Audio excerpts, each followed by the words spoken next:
नमस्कार, आप सभी का स्वागत है। आज के दिन कई महत्वपूर्ण मैंने कहा कि ये दिन है मेरे लिए, खासकर जैसे मैंने कहा कि अपने टाइटल में एक पत्रकार के तौर पर भी, और खासकर ये दिन मेरे लिए महत्वपूर्ण है एक मुस्लिम महिला होने के नाते भी, जिसने जिस तरह से शाहीन बाग का जो मूवमेंट था, शाहीन बाग का जो पूरा आंदोलन था, जिसको मैंने जिस नज़रिए से देखा, मतलब आप ये सोचिए कि जो मेरे 20 साल की जो पूरी पत्रकारिता का सफ़र रहा है, उसमें एक तरह के माइलस्टोन के तौर पर, एक मील के पत्थर के तौर पर ये साबित हुआ। और आज शाहीन बाग यानी कि पूरा हफ्ता ही मान लेते हैं, क्योंकि कोई एक ऐसा लम्हा हम नहीं कह सकते हैं कि इस लम्हे में खासकर शाहीन बाग का जो आंदोलन था शुरू हुआ था, धीरे धीरे लोग उसमें जुड़ते चले गए और उन लोगों के जुड़ने से ये पूरा आंदोलन शुरू हुआ। और ये इस आंदोलन ने पूरा जो राष्ट्रव्यापी जो उसका चेहरा था वो हमें नज़र आया। खासकर ऐसे वक्त में हम बात कर रहे हैं जबकि किसान आंदोलन 1 साल से ज़्यादा चला ये आंदोलन, और उसके बाद कितनी शानदार कामयाबी के साथ ये आंदोलन समाप्त हुआ। हालांकि अक्सर ये कहा जाता है कि आंदोलन कभी ख़त्म नहीं होते, आंदोलन शुरू ज़रूर होते हैं, और उनको शुरू करने में जितनी एक एनर्जी और जितना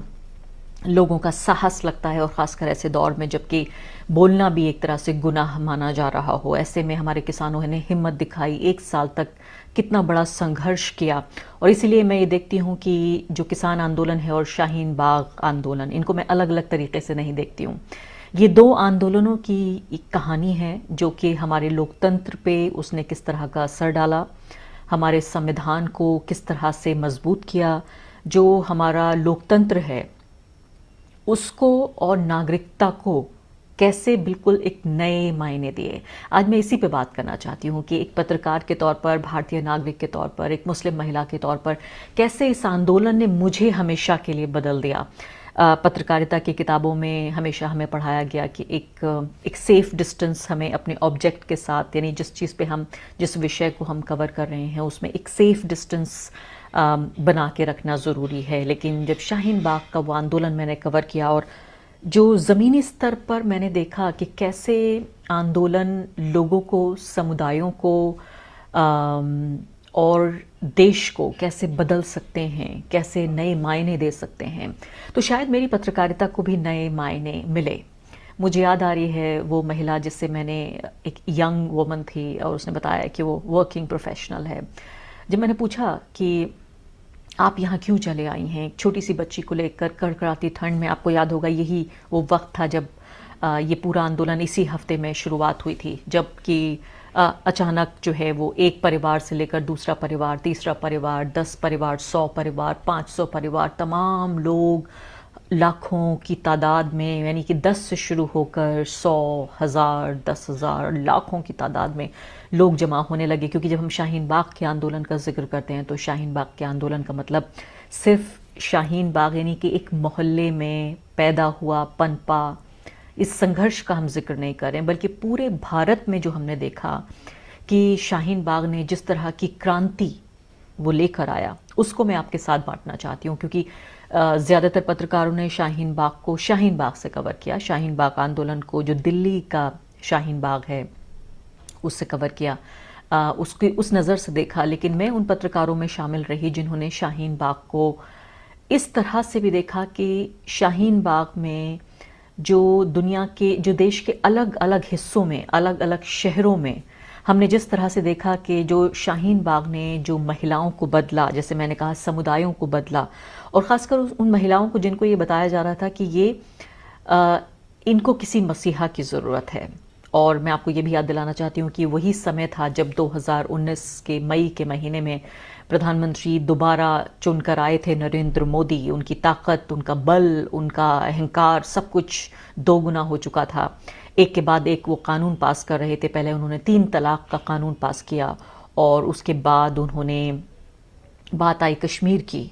कश्मीर पे उन्होंने आर्टिकल 370 किस तरह से ज़रा सी देर में एक झटके के साथ हटा दिया, और लाखों लोग जो कश्मीर में रहते थे, पूरे एक राज्य को कैसे उन्होंने एक जेल में तब्दील कर दिया। ना वहाँ कोई जा सकता था, ना वहाँ से कोई आ सकता था, ना वहाँ की आवाज़ किसी के पास पहुँच सकती थी, ना ही यहाँ की आवाज़ वहाँ पहुँच सकती थी। और मेरा शुमार उन पत्रकारों में भी है जिन्होंने इस तमाम जो सिक्योरिटी और कम्युनिकेशन लॉकडाउन, यानी इस लॉकडाउन से पहले जो उस लॉकडाउन का जिक्र कश्मीरियों को इस बारे में अच्छी तरह पता है, वो जानते हैं कर्फ्यू क्या होता है, वो जानते हैं लॉकडाउन क्या होता है, वो जानते हैं उनकी जो बुनियादी जो आज़ादियाँ हैं उन सबको कैसे उन्होंने कई दशकों से लगातार उस पर प्रहार होते हुए देखा है। लेकिन शायद उन्होंने कभी ये नहीं सोचा था कि इतनी भी ज्यादती उनके साथ होगी। खैर, कश्मीर की कहानी किसी और दिन। आज बात हो रही है शाहीन बाग की, कि शाहीन बाग के आंदोलन को 2 साल पूरे हो गए हैं। शाहीन बाग की क्रांति का जश्न मनाया जा रहा है, उसको सेलिब्रेट किया जा रहा है। और जो शाहीन बाग का ये पूरा आंदोलन है, उस आंदोलन ने कैसे जो है वो भारत के संविधान को किस तरीके से बदला, और कैसे बिल्कीस दादी का जिक्र मैं देख रही हूँ कमेंट सेक्शन में, बिल्कीस दादी का जिक्र कर रहे हैं राजबीर ढिल्लन। बिल्कीस दादी को सलाम, सल्यूट। और इरशाद अब्बासी कह रहे हैं कि आरफा शेरनी बहन। मुझे लगता है कि शेरनी का जो तमगा है ये सिर्फ शाहीन बाग की औरतों के लिए हमें रिजर्व कर देना चाहिए, कि शाहीन बाग की जो औरतें हैं उन्होंने जो हमें हौसला दिया, ये तमगा उनको मिलना चाहिए। मेरे जैसे पत्रकारों को, बहुत सारे पत्रकारों को जो ये आंदोलन कवर कर रहे थे, उन्होंने शायद कभी नहीं सोचा था कि उनको वो जिस तरह से जो ये कवरेज था, और जिसने ये, जैसे मैंने कहा कि पिछले 20 साल में आप ये सोचिए कि कैसे कैसे असाइनमेंट्स मैंने नहीं कवर किए होंगे, लेकिन निजी तौर पर एक पत्रकार के तौर पर मुझे जो बदला और मेरी पत्रकारिता को जो बदला, मैं उनमें जो मील के पत्थर जो असाइनमेंट साबित हुए हैं, उनमें मैं शाहीन बाग को मानती हूँ। शाहीन बाग की उन महिलाओं के बारे में आपसे मैं, इसीलिए मैंने ये चुना कि एक इनफॉर्मल बिल्कुल आपसे ये चर्चा की जाए। आप अपने घरों में बैठे हैं, मैं बेइत्तेफाक से अपने घर में हूँ। आज की ये शाम शाहीन बाग को, शाहीन बाग की शानदार बेहतरीन औरतों को, वहाँ की दादियों को, नानियों को, वहाँ की बेटियों को, और उन इंडिपेंडेंट महिलाओं को जिनको हम किसी रिश्ते से ना पुकारें, जो अपने आप में आज़ाद हैं, भारत की नागरिक हैं, और अगर उनका कोई रिश्ता भी हमसे नहीं है तब भी उन्होंने किस तरह से खड़े होकर मोर्चा संभाला। और एक एक महिला से बातचीत मैंने की। मुझे याद है यास्मीन नाम की एक महिला थी, आपको याद होगा, एक वो वीडियो में एक परिवार को मैंने कवर किया था। उस परिवार में यास्मीन नाम की एक महिला थी। यास्मीन अपनी 2 बेटियों के साथ, जो दोनों दिल्ली यूनिवर्सिटी में पढ़ रही थी, उन बेटियों के साथ प्रोटेस्ट में आया करती थी। और यास्मीन साउथ दिल्ली के एक पॉश इलाके में रहती थी। उनका इस बात से, यानी कि शाहीन बाग से सीधे तौर पर उनका कोई कनेक्शन नहीं था, लेकिन उनकी बेटियां, जो कि दिल्ली यूनिवर्सिटी के एक बहुत टॉप कॉलेज में, 2 अलग अलग कॉलेजेस में पढ़ा करती थीं, और उस परिवार से जब मैं मिली वहाँ पर इत्तेफाक से, वहीं यास्मीन मुझे मिल गई, पहचान गई कि आपको तो हम वायर पर देखते हैं। और उसके बाद बातचीत का जो सिलसिला शुरू हुआ, अगर आप में से नहीं भी देखा है आपने, तो ज़रूर यास्मीन की कहानी द वायर पर आप जाइए और आपको वो वीडियो मिलेगा, जिसमें जो बातचीत हो रही है कि यास्मीन बता रही थी कि मैं प्रधानमंत्री नरेंद्र मोदी को याद दिलाना चाहती हूँ कि हमारी जो बेसिक, जो प्राइमरी किताबें हैं, उनमें जो एकता की कहानियाँ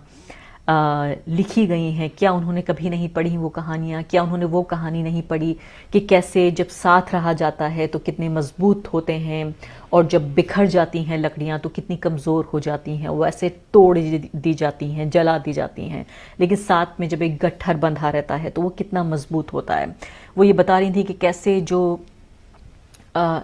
एकता की जो अहमियत है, एकता का जो महत्व है, उसको वो बता रही थी इस बात के ज़रिए। और मुझे यास्मीन ने बताया कि उन्होंने अपने बेटे का नाम आकाश रखा है, और कई लोगों ने कहा कि आकाश तो मुस्लिम नाम नहीं है, तो उन्होंने कहा कि क्या आकाश पे भी किसी का अधिकार है? क्या आसमान भी हिंदू या मुसलमान या सिख या ईसाई हो सकता है? आप ये सोचिए कि अक्सर लोग, मैं देखती हूँ कि काफ़ी धार्मिक नाम रखते हैं, और जाहिर है ये माँ बाप की अपनी मर्जी होती है कि वो अपनी पसंद से नाम रखें अपने बच्चों के, लेकिन जब आप बच्चों के अपने नाम रखते हैं तो उससे आपकी एक लाइफ फिलॉसफी भी पता चलती है। मुझे विनोद भाई इस वक्त याद आ रहे हैं कि वो कहते थे कि कैसे जब नाम हम अपने बच्चों के रखते हैं तब उससे ही पता चलता है कि आपकी ज़िंदगी का जो फ़लसफ़ा है, किन सिद्धांतों पे आप ज़िंदगी जीते हैं, ये भी काफ़ी हद तक पता चलता है इस बात से। तो मैं जब यास्मीन से बात कर रही थी तब पता चल रहा था मुझे कि इस आंदोलन की गहराई क्या है, इस आंदोलन की ऊंचाई क्या है। ये आंदोलन, कई लोग ये कह सकते हैं कि सीए कानून तो वापस नहीं हुआ। किसान आंदोलन को हम इतिहास की किताबों में इस तरह से देखेंगे कि ये एक सक्सेसफुल, एक कामयाब आंदोलन था। और CAA, anti CA, anti NRC, या हम जिसको कह दें कि शाहीन बाग का जो आंदोलन था वो नाकाम आंदोलन था। मैं यहाँ पर आपसे सवाल ये पूछना चाहती हूँ कि क्या आंदोलन नाकाम हुआ करते हैं? क्या आंदोलन इसलिए किए जाते हैं क्योंकि हमारे पास गारंटी हमें होती है कि ये कागज़ पे लिख दिया गया कि आप लोग आइए सड़कों पर आंदोलन कीजिए और उसके बाद 50, 100, 200, 300 दिन के बाद आपको ये गारंटी है कि आपका ये आंदोलन कामयाब हो जाएगा? ऐसा नहीं होता। आंदोलन इसलिए किए जाते हैं, लोग सड़कों पर इसलिए निकलते हैं क्योंकि एक जज्बाती, उन्हें किसी चीज़ के लिए, किसी मुद्दे के लिए, किसी बात के लिए, किसी राजनीतिक प्रक्रिया या नीति के लिए उन्हें दिल से ये महसूस होता है कि इसमें एक तरह की इमोरलिटी है, एक तरह की अनैतिकता है, और इस इमोरलिटी का जो मुकाबला है वो करना चाहिए भारत के नागरिक को। ये मैंने सीखा कि कैसे जो लोकतंत्र के और संविधान के हाशिए पर 75 साल से रह रहा समुदाय, उसमें भी यानी आप सोचिए कि with in that Muslim community, उसमें जो हाशिए पे महिलाएं रहती थीं, जब उन्होंने लीड किया इस आंदोलन को, तो सबसे ज़्यादा हैरानी की बात ये थी कि कैसे उन्होंने बताया कि एक लोकतंत्र में क्या कुछ संभव है। उसे कुछ ही दिनों पहले नरेंद्र मोदी जब चुन के आए थे तो पहला कानून जो उन्होंने पास किया भारत की संसद में वो था ट्रिपल तलाक का कानून, मुस्लिम विमेन बिल, आपको याद होगा। मुझे कई बार इस बारे में सफाई देते हुए अफसोस भी होता है और एक तरह से एक तरह की शर्म भी आती है कि एक आधुनिक 21वीं सदी की महिला होने के बावजूद मुझे सफाई देनी पड़ती है कि मैं 3 तलाक की जो प्रथा है उसके खिलाफ हूँ। क्योंकि कुछ लोग ये चाहते हैं कि हम माथे पे यहाँ अपने डिस्क्लेमर लेके चलें कि हाँ, हम संविधान से प्यार करते हैं, अपने देश से प्यार करते हैं, हाँ 3 तलाक के कानून के खिलाफ हैं, 3 तलाक की जो प्रथा है उसके खिलाफ हैं, हाँ जो एक से ज़्यादा बहु विवाह जो है उसके खिलाफ हैं। यहाँ सब कुछ, यहाँ पे कुछ लोगों से उम्मीद की जाती है कि वो यहाँ डिस्क्लेमर या लिख के चलें या गले में एक ऐसा तावीज़ बांध लें जिसमें ये लिखा हो कि हम इन चीज़ों के खिलाफ हैं। एक बार फिर आपके सामने मैं ये इस बात को दोहराना चाहती हूँ क्योंकि मैं कई बार देखती हूँ सोशल मीडिया पर, खासकर ट्विटर पर, इसको एक तरह से गाली के तौर पर इस्तेमाल किया जाता है कि जबकि मेरे जैसे पत्रकारों और मुस्लिम महिलाओं ने इस बात का विरोध किया कि हम इसका भी विरोध करते हैं कि 3 तलाक जैसी प्रथा नहीं होनी चाहिए, और हम इसका भी विरोध करते हैं कि 3 तलाक कानून जैसा कानून भी नहीं होना चाहिए। यानी ये संभव है कि आप 3 तलाक की जो प्रथा है उसका भी विरोध करें और साथ साथ जो भारत की सरकार, मोदी सरकार के जरिए जो 3 तलाक का कानून बनाया गया उसका भी आप विरोध करें। ये संभव है। कैसे संभव है, मैं आपको समझाती हूँ। 3 तलाक की जो प्रथा है, मेरा ये मानना है कि आज़ादी के बाद जब देश आज़ाद हुआ, जो हमारी बहुत ही ख़राब सामाजिक कुरीतियाँ थीं, चाहे वो किसी भी धर्म की रही हों, जो महिलाओं के ख़िलाफ़ थीं, उनमें उनको ख़त्म हो जाना चाहिए था। उनसे हमें आज़ादी मिल जानी चाहिए थी 1947 में जो हमारे देश को आज़ादी मिली उसके बाद। लेकिन कांग्रेस पार्टी और साथ ही कुछ रूढ़िवादी एक तबका मुस्लिम समुदाय का ऐसा था, और कांग्रेस पार्टी की हमेशा से ये एक मंशा रही, ये टेंडेंसी रही कि वो जो रिलीजियस लीडरशिप है, जो धार्मिक नेतृत्व है, उसको ही मुस्लिम समुदाय का एक तरह से नेता या उनका स्पोक्स पर्सन बनाने की हमेशा की प्रवृत्ति रही। ये बहुत आसान था कांग्रेस पार्टी के लिए कि आपको 20 करोड़ लोगों से बातचीत नहीं करनी पड़ेगी, आप सिर्फ दर्जन भर जो धार्मिक नेता हैं सिर्फ उनसे बातचीत कीजिए, उनमें भी वो लोग जो बहुत ही रूढ़िवादी और पिछड़ी सोच रखते हैं। क्योंकि मैं ये बिल्कुल नहीं कहना चाहती हूँ कि जो धार्मिक लोग हैं मुस्लिम समुदाय में वो सब पिछड़े या सब रूढ़िवादी हैं, लेकिन उनमें एक तबका ज़रूर ऐसा है जो पिछड़ा है, रूढ़िवादी है और महिला विरोधी भी है। कांग्रेस पार्टी की हमेशा से प्रवृत्ति ये रही कि इन लोगों को एक तरह से स्पोक्स पर्सन या चेहरा बनाने की कोशिश हुई, और इसीलिए लगातार ये मामला आगे होता चला गया। शाहबानो का हमने वो केस भी देखा जिसमें बाकायदा कानून में बदलाव किया गया कि एक महिला को उसका जो वाजिब हक था वो ना मिले। तो इस बात के लिए भी राजीव गांधी को हमेशा एक तरह से याद किया जाएगा, मतलब अच्छे तरीके से नहीं बल्कि एक बुरी याद के तौर पर उन्हें याद किया जाएगा। तो ये 3 तलाक का ये जो प्रथा थी इसे बहुत पहले ख़त्म हो जाना चाहिए था, लेकिन मुस्लिम महिलाएं अदालत गईं, अदालत जाके उन्होंने इस केस को लड़ा और इस केस को जीता उन्होंने। भारत की जो उच्चतम जो हमारा न्यायालय है उसने इस बात की घोषणा की कि अब ये असंवैधानिक हो गया। तो इस बात को जब ये असंवैधानिक हो गया, यहाँ पर ये मामला ख़त्म हो जाना चाहिए था। अब जो मसला है वो ये कि जब ये मामला यहाँ न ख़त्म कर कर नरेंद्र मोदी सरकार ने और 2 कदम आगे बढ़ के जब कानून बनाया इस पर और इसको क्रिमिनलाइज किया, यानी इसको कानून से जोड़ दिया कि अगर कोई मुस्लिम पुरुष 3 तलाक देता है, यानी एक बार में 3 तलाक देता है, तो उसको जेल जाना पड़ेगा। तो साफ तौर पे पता चल गया कि मंशा जो है वो मुस्लिम महिलाओं की भलाई हरगिज नहीं था। जो मंशा थी वो ये थी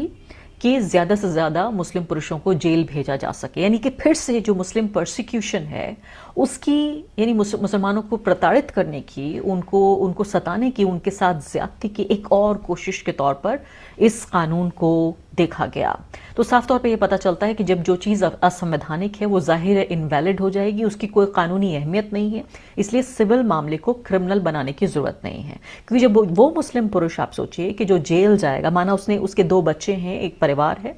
और मुस्लिम पुरुष ने तलाक दे दी, 3 तलाक एक साथ दे दिया, क्योंकि अब दशकों से, सैकड़ों साल से चली आ रही प्रथा, ऐसा तो नहीं है कि एक कानून बन जाने से तमाम जो लोग हैं वो अनुशासित हो जाएंगे और कोई 3 तलाक नहीं होगी। तो यानी अगर उसने 3 तलाक दी तो ये जो पुरुष था जो 3 तलाक दे रहा था वो चला जाएगा जेल। अब आप ये सोचिए कि जो महिला जिसको तलाक हो चुकी है वो महिला ना तो शादीशुदा रही, ना ही वो तलाकशुदा रही, बल्कि उसके बच्चों को पालने की जिम्मेदारी, उसके पूरे परिवार की जिम्मेदारी, सब कुछ इस महिला पर आ गई। तो आप ये सोचिए, इसका कोई तुक नहीं था सिवाय इसके कि बहुसंख्यक समुदाय को ये दिखाने की एक कोशिश थी कि देखिए हम अनुशासित करने की कोशिश कर रहे हैं इस समुदाय को। अब मैं वापस आती हूँ कि कैसे एक मसीहा के तौर पर अपने को दिखाने की कोशिश की नरेंद्र मोदी जी ने कि वो मुस्लिम महिलाओं के मसीहा हैं। और कई लोगों ने तो यहाँ तक कि जो हमारे पॉलिटिकल पंडित्स हैं उन्होंने यहाँ तक एक तरह से कहानियां गढ़ दी कि एक बड़ा तबका मुस्लिम महिलाओं का, या एक नई पॉलिटिकल इलेक्टोरल कंस्टिट्यूएंसी तैयार कर दी नरेंद्र मोदी जी ने कि अब मुस्लिम महिलाएं, यानी मुस्लिम समुदाय वोट करे ना करे नरेंद्र मोदी जी को, जो कि ज़्यादातर सर्वे ये बताते हैं कि नहीं करता है। और वजह उसमें कई हैं, आप जानते हैं, मुझे ज़्यादा एक्सप्लेनेशन की ज़रूरत नहीं है। किसी और दिन मैं आपके साथ फिर से इस बात चर्चा करूंगी कि क्यों आखिर ऐसा है कि मुस्लिम समुदाय भाजपा को वोट नहीं करता। क्यों अक्सर हमने ये देखा है कि अभी तक आप ये देखिए देश में जितने प्रधानमंत्री हुए हैं उनमें कोई भी मुस्लिम प्रधानमंत्री नहीं हुआ है। तो ऐसा नहीं है कि किसी अब्दुल के लिए या किसी अब्दुल्ला के लिए वोट करता है मुस्लिम समुदाय। मुस्लिम समुदाय ने अक्सर, ज़्यादातर, इतिहास के हर पन्ना आप उठा के देखिए, सेक्युलर पॉलिटिक्स में अपना फ्यूचर देखने की कोशिश की, सेक्युलर पॉलिटिकल लीडरशिप में, यानी कि बहुसंख्यक समुदाय से ही नेता आए, उन्हीं प्रधानमंत्रियों को, उन्हीं मुख्यमंत्रियों को, उन्हीं सांसदों को, विधायकों को उन्होंने वोट दिया और उन्हीं में अपनी लीडरशिप देखी। तो वो कांग्रेस पार्टी को भी इसलिए वोट करते आए शुरू में कि अगर आज़ादी से लेकर कई दशक हम देखें तब तक, क्योंकि उनको लगता था कि उनका भविष्य वहाँ सुरक्षित है। और उसके बाद जब और दूसरे ऑप्शंस आए, जब क्षेत्रीय पार्टियां थीं, चाहे वो एसपी हो या बीएसपी हो, या बिहार में हम देखें आरजेडी हो, जेडीयू हो, अलग अलग और राज्यों का अगर हम जिक्र करें, तो उनमें भी सेक्युलर जो पॉलिटिकल लीडरशिप थी उन्हीं में अपना भविष्य देखा।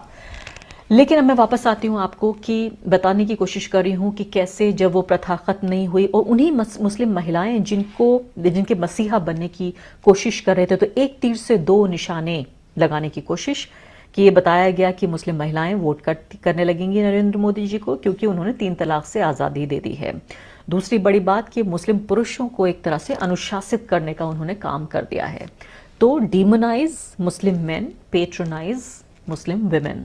यानी कि एक पेट्रोनाइजिंग तरीके से मुस्लिम महिलाओं के साथ सुलूक और एक तरह से शैतानी एक तस्वीर, एक चेहरा दिखाने की कोशिश की गई, डिमोनाइज करने की कोशिश की गई मुस्लिम पुरुषों को।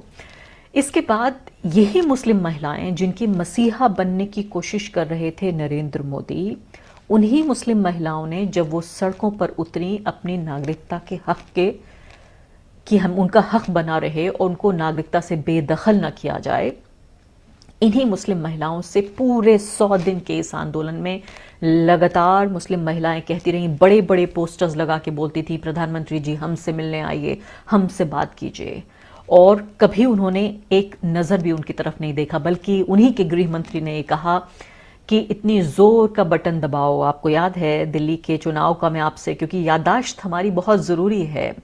आप ये याद रखिए, मैं ये चीज़ें आपको तमाम क्यों याद दिला रही हूँ। शाहीन बाग के मौके पे मैं 3 तलाक का जिक्र कर रही हूँ, शाहीन बाग के मौके पे मैं शाहबानों का जिक्र कर रही हूँ, मुस्लिम पॉलिटिक्स का जिक्र कर रही हूँ। मैं आपको ये सब इसलिए याद दिलाना चाहती हूँ क्योंकि याददाश्त ही हमारी सबसे बड़ी पूंजी है। और जो ऑप्रेस्ड कम्युनिटीज़ होती हैं, जो प्रताड़ित समाज होते हैं, जो हाशिए के समाज होते हैं, उनके पास उनकी याददाश्त के अलावा बाकी कुछ नहीं होता। क्योंकि जो रूलिंग डिस्पेंसेशन है, जो रूलिंग हमारी क्लास है, वो ये चाहती है, हर सरकार और ख़ासकर कुछ सरकारें, कुछ पॉलिटिकल पार्टियां हमेशा ये चाहती हैं कि हम अपनी याददाश्त भूल जाएं। हम भूल जाएं 1992 में क्या हुआ था, हम भूल जाएं 1984 में क्या हुआ था, हम भूल जाएं 2002 में क्या हुआ था, हम ये भूल जाएं कि कैसे 2 साल पहले शाहीन बाग कि जब ये आंदोलन शुरू हुआ उससे पहले हमारी यूनिवर्सिटी के छात्रों, अलीगढ़ मुस्लिम यूनिवर्सिटी और इसके अलावा जामिया मिलिया इस्लामिया तो वो केंद्र रहा जहां से इस पूरे आंदोलन की शुरुआत हुई, कैसे उन युवकों को किस तरह से उन्हें मारा गया, पीटा गया, जेलों में बंद किया गया, और अभी भी दर्जनों की तादाद में ऐसे लोग जेलों में बंद हैं। ये बहुत महत्वपूर्ण सवाल है जो ये बार बार पूछा जाता है कि सीए एनआरसी का भविष्य क्या है। देखिए, सीए एनआरसी अभी फिलहाल जिस तरह का आंदोलन देश में देखा गया उसके बाद से पूरे तरीके से ठंडे बस्ते में है। जो बेसिक जो गाइडलाइंस बननी चाहिए किसी कानून को बनने के बाद, वो दिशा निर्देश भी अभी जारी नहीं हुए हैं सरकार के जरिए। इसका मतलब सरकार को अच्छे तरीके से अंदाज़ा है कि इसको लेकर नाराज़गी है, इसको लेकर किस तरह का ध्रुवीकरण हो सकता है, लॉ एंड ऑर्डर की समस्या पैदा हो सकती है। और एनआरसी को असम में लागू करके एक तरह से भारत सरकार ने अपने हाथ जलाए हैं। उन्होंने देखा है कि ये बहुत ज़्यादा कोई प्लेजेंट एक्सपीरियंस नहीं होने वाला है। अब आप सोचिए कि एनआरसी जब असम में लागू हुआ, और असम का जो इतिहास है और वहाँ जिस तरह के एथनिक इश्यूज़ हैं वो बाकी भारत से बिल्कुल अलग हैं। लेकिन उसके बाद हमने ये देखा कि कैसे जब एनआरसी का नतीजा आया वहाँ पर, जो नेशनल रजिस्टर ऑफ सिटीजन्स, तो उस रजिस्टर को जब देखा तो उसमें जो लोग गैर भारतीय बताए गए, उनमें उन लोगों की तादाद ज़्यादा थी जो गैर मुस्लिम थे, जो इस्लाम धर्म के मानने वाले नहीं थे या जो हिंदू थे, बजाय इसके कि वो लोग जो कि मुस्लिम थे। हालांकि पूरे तरीके से जो पूरा हमें दलील बताई गई थी वो ये कि बांग्लादेशी मुसलमान घुस गए हैं असम में और उन्होंने गलत तरीके से भारत की नागरिकता लेने की कोशिश की है या इलीगल तरीके से वो रह रहे हैं। आपको याद होगा अमित शाह साहब ने कहा था कि दीमकों को हम बाहर निकालेंगे, तो वो जिन इंसानों को दीमक कहा गया था, उन दीमकों की तादाद बहुत कम थी, उन लोगों के पास डॉक्यूमेंट्स थे, और वो लोग जो ये बताया गया था कि वो भारत के नागरिक हैं। जो आरएसएस की पूरी थियोलॉजी है, जो उनकी पूरी आइडियोलॉजी है, वो ये कहते हैं कि जन्मभूमि और पुण्य भूमि एक होगी जिस व्यक्ति की, वही भारत का वासी कहलाएगा, वही असली भारतीय कहलाएगा। आप सोचिए कि जन्मभूमि और पुण्य भूमि, यानी कि जिसका जन्म भारत में हुआ हो और जिसका प्रार्थना का जो स्थल है वो भी भारत हो। यानी इस हिसाब से अगर आप ये देखें तो भारत में जो ईसाई समुदाय है, जो मुस्लिम समुदाय है, इसके अलावा जो दूसरे और अल्पसंख्यक समुदाय हैं, उनमें कोई भी ऐसा बाकी नहीं बचेगा जिसको हम ये कह सकें कि वो असली भारतीय है। तो अब इसको इस तरह से समझने की कोशिश करिए कि जब इस तरह की परिभाषाएं दी जाती हैं और उसके बाद जब उनकी अपनी सरकार आ गई और किस तरह की जो पॉलिसीज़ हैं उनको लागू करने की कोशिश की गई, तो हमने एनआरसी के तौर पर देखा कि कितनी बड़ी एक ट्रेजेडी उभर के आई।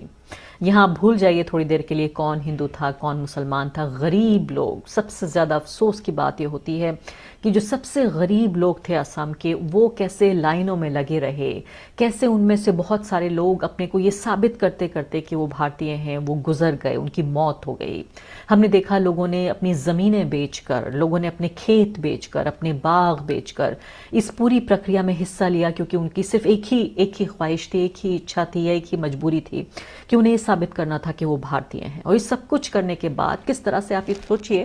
कि जो डिटेंशन कैंप्स हैं, मतलब अगर ये, और मैं ये 21वीं सदी के भारत का मैं जिक्र करूं, क्या ये वही भारत है जिसकी आज़ादी के लिए हमारे जो आज़ादी के जो स्वतंत्रता संग्रामी थे, उन्होंने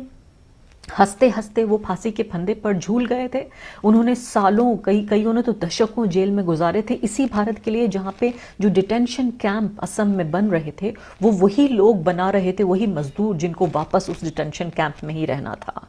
कभी कभी आपको लगता होगा जब मैं बातें कह रही हूँ, जाहिर है आपको अंदाज़ा, ये फैक्ट है, कोई बनी बनाई हुई कहानी नहीं है कि ये कोई नाज़ी जर्मनी, ये हिटलर की जर्मनी का मैं जिक्र कर रही हूँ। ये हिटलर की जर्मनी का जिक्र नहीं है, ये आज के दौर का नरेंद्र मोदी का ये भारत है, ये हिटलर का जर्मनी नहीं है जिसका मैं जिक्र कर रही हूँ। तो आप इसको इस तरह से देखिए कि किस तरह की नीतियाँ, और ख़ासकर कैसे देश में जहाँ की बड़ी तादाद में लोग गरीब हैं, अभी भी 20 करोड़ से ज़्यादा ऐसे लोग हैं जो कि बिना कुछ खाए सो जाया करते हैं। कभी कभी ये भी डेटा उठा के देखा करिए। मैं जानती हूँ कि आज की राजनीति आपको हिंदू मुस्लिम की राजनीति के परे कुछ भी देखने को की इजाज़त नहीं देती, इतना कंज्यूम हो जाते हैं हम इस तरह की जो सांप्रदायिक राजनीति है उससे, कि ये नहीं देख पाते कि बाकी जगहों पर क्या हो रहा है। धर्म के अलावा जो ये पूरी नीतियाँ हैं ये पूरे तरीके से गरीब लोगों के ख़िलाफ़ हैं। तो एनआरसी में मैंने बताया कि वहाँ सरकार चूंकि अपने हाथ जला चुकी है, तो जब एक स्टेट में, और स्टेट का आप साइज़ देखिए, अगर असम में ये नहीं कर पाए, अब दोबारा उसने कह दिया कि हम इसे कबूल नहीं करते हैं, ये हमें एक्सेप्टेबल नहीं है, स्वीकार्य नहीं है, ये जो आपने नेशनल रजिस्टर ऑफ सिटीजन का जो डेटा हमें दिया है, सुप्रीम कोर्ट की निगरानी में हालांकि ये हो रहा था, तो अब नए सिरे से पूरी कार्रवाई होगी। 6 साल तक जो कार्रवाई चली, अब उसमें आप सोचिए कितना सैकड़ों करोड़ रुपया उसमें खर्च हुआ होगा। अब वो सबको रद्द करके अब नए सिरे से एनआरसी होगा वहाँ पर। तो अगर एक स्टेट में करने में आपको इतने साल लगे, इतना पैसा लगा, सरकारी अधिकारियों का पूरी एनर्जी लगी, और ये सब भी सोचिए आप टैक्स पेयर, आप और हम, हमारा जो टैक्स का पैसा है वही खर्च किया गया, तो इतनी शायद मुझे लगता है कि कम से कम निकट भविष्य में इसकी कोई संभावना मुझे नहीं लगती कि राष्ट्रीय स्तर पर एनआरसी जैसा कोई कार्यक्रम शुरू किया जाएगा। और सीए, जाहिर है अगर एनआरसी से लिंक्ड ना हो तो फिर सीए का उतना खतरा, हालांकि इस सब के बावजूद मैं ये भी कहना चाहती हूँ कि ये गैर संवैधानिक अपने आप में हमेशा रहेगा। एनआरसी के साथ सीए को देखा जाए या ना देखा जाए, उसके बावजूद भी गैर संवैधानिक इसलिए है क्योंकि भारत का संविधान ये कहता है कि यहाँ नागरिकता धर्म के आधार पर नहीं होती। कोई भी धर्म के मानने वाला व्यक्ति भारतीय हो सकता है। तो जब भारतीय नागरिकों की जो नागरिकता है वो धर्म के आधार पर तय नहीं होती, तो जो नए नागरिक बनाए जाएंगे उनकी नागरिकता कैसे धर्म के आधार पर तय होगी। तो इसीलिए ये पूरे तरीके से गैर संवैधानिक है ये जो कानून है। और इसीलिए मैं एक पत्रकार के तौर पर, भारतीय नागरिक के तौर पर बाकायदा मैंने पोजीशन लेकर इसका विरोध किया। मैंने किसी न्यूट्रलिटी का दावा नहीं किया कि मैं इस मामले में न्यूट्रल हूँ, मैं दूर से देख रही हूँ, जो कुछ घटनाक्रम हो रहा है सिर्फ मैं उसको कवर कर रही हूँ, उस तरह से नहीं, बल्कि बाकायदा मैंने इस पर एक पोजीशन ली कि मैं जो करना चाहती हूँ और क्यों करना चाहती हूँ और क्यों मैं इसका विरोध कर रही हूँ। इसलिए मैं थोड़ा सा डिटेल में आपको ये बताने की भी कोशिश कर रही हूँ कि 3 तलाक का जो कानून है उसमें मेरी क्या पोजीशन रही, मेरी स्थिति क्या थी, क्या स्टैंड मैंने लिया, सीए एनआरसी पे मैंने क्या स्टैंड लिया और क्यों ये स्टैंड लिया। इसलिए ये मैं आपको थोड़ा, ये एक अच्छा मौका होता है, जो हमारे जो तयशुदा कार्यक्रम होते हैं उनके फॉर्मेट से थोड़ा अलग ये संभावना होती है कि थोड़ा और ज़्यादा खुल के हार्ट टू हार्ट बातचीत कर ली जाए। तो मैं शाहीन बाग के 2 साल पूरे होने पर इस आंदोलन ने हमारे समाज को क्या दिया, इस आंदोलन ने मुस्लिम समुदाय को क्या दिया, इस समुदाय को मैं क्यों एक तरह से एक फेमिनिस्ट मूवमेंट के तौर पर भी देखती हूँ, एक नारीवादी एक आंदोलन के तौर पर भी मैं देखती हूँ। अब मैं आखिर में अपनी बात ख़त्म करना चाहती हूँ और आपको ये बताना चाहती हूँ कि कोई भी आंदोलन ज़ाया नहीं जाता। एक बड़ा सशक्तिकरण का ये एक प्रक्रिया हुई। जो CA, anti CA, anti NRC movement था, उन्होंने कुछ किया हो ना किया हो, कम से कम जो मुस्लिम महिलाएं थीं, जो मुस्लिम समुदाय था, उसको एक तरह से मैं इसे एक प्रोग्रेसिव मूवमेंट के तौर पे देखती हूँ जिसने प्रगतिशीलता की तरफ आगे बढ़ाया। और एक नए जो डिफेंडर्स थे, जो रक्षा करने वाले लोग थे हमारे संविधान के, वो नई पूरी एक पीढ़ी तैयार कर दी उन लोगों की जो हमारे कॉन्स्टिट्यूशन के डिफेंडर्स थे, जो हमारी जो डेमोक्रेसी थी उसके डिफेंडर्स थे। तो इसलिए हर आंदोलन अपने साथ कुछ लेकर आता है और साथ साथ कुछ देकर जाता है। किसान आंदोलन के तमाम जो लोग हैं जिन्होंने किसान आंदोलन में, जिन लाखों किसानों ने भाग लिया, उन सबको मैं अपना सलाम पेश करना चाहती हूँ और इस पर भी आपके साथ बहुत जल्द में जुड़ने की कोशिश करूँगी। एक विश्लेषण हम इस पर भी करेंगे मैं चाहती हूँ हम और आप मिलकर इस पर बातचीत करें कि किसान आंदोलन ने हमें क्या दिया, किसान आंदोलन से हमें क्या मिला, हमारे लोकतंत्र को क्या मिला, भारत में नागरिकता को क्या मिला। तो CAA आंदोलन में, एंटी CAA आंदोलन में जो शामिल हुई तमाम महिलाएं, उन सबको मेरा सलाम, मेरे 100 सलाम, मेरे 1000 सलाम। और मैं उम्मीद ये करती हूँ कि जो ये आंदोलन है ये सड़क से उठ गया है लेकिन घरों में चल रहा है, महिलाओं की बराबरी के अधिकार के लिए, हमारे संविधान की मजबूती के लिए और हमारे लोकतंत्र की मजबूती के लिए भी। आप सबका मेरे साथ जुड़ने के लिए बहुत बहुत शुक्रिया। मैं वादा तो नहीं कर रही हूँ लेकिन कोशिश पूरी करूँगी कि आपके साथ जल्द जल्द में, यानी हर कुछ दिन बाद मैं जुड़ती रहूँ और आपसे इसी तरह से हार्ट टू हार्ट, दिल से दिल को राहत होती है। कहा जाता है कि जब एक व्यक्ति कोई बात करता है तो दूसरे को के दिल को भी राहत होती है, यानी कि एक दिल से आवाज़ निकलती है, दूसरे दिल तक पहुंचती है। और ऐसे वक्त में जबकि बहुत ज़्यादा विभाजनकारी राजनीति ने एक तरह से खटास पैदा करती है हम लोगों के बीच में, ऐसे में बहुत ज़रूरी है कि हम एक दूसरे से बातचीत करते रहें। बहुत बहुत शुक्रिया आप तमाम लोगों का इस फेसबुक लाइव में मेरे साथ जुड़ने के लिए। नमस्कार।